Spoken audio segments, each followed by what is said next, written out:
Every day, the old man slaughtered a rabbit, yet he never ate it himself. Instead, he would deliver the meat to a place called Warehouse Number 36. Before entering, he always jumped 3 times outside the door. For decades, he maintained this ritual without fail. No one knew what was kept inside the warehouse.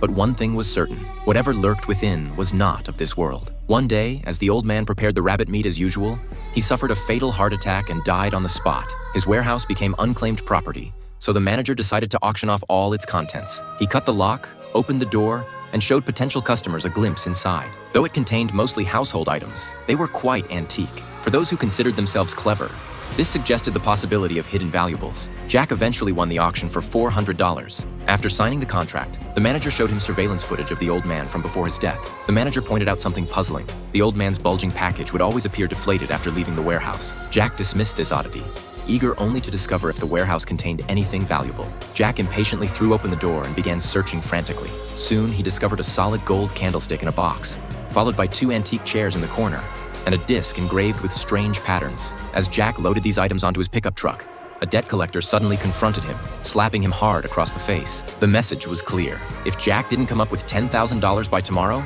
he would be dismembered. Jack decided to sell the items he just found. However, the pawn shop owner showed no interest in the gold candlestick or antique chairs. Instead, he was intrigued by the strange disc Jack had brought along merely as an afterthought. As the shop owner curiously traced the patterns on the disc, a drawer suddenly popped open, revealing 3 strange ancient books. The pawn shop owner grew excited and immediately called his friend, a magician named Nick. Upon seeing the 3 books, Nick's expression turned grave. He informed Jack that these were extremely rare exorcism manuals.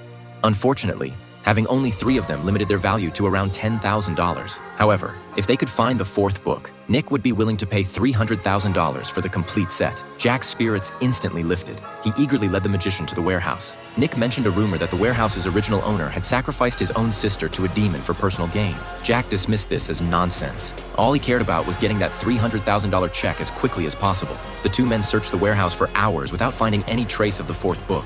Then, Jack accidentally knocked against a wall, revealing a hidden door. He complained about the foul smell coming from within, but Nick hurriedly lit a candle and prepared to enter. He warned Jack to follow his instructions precisely once inside, or something terrible would happen.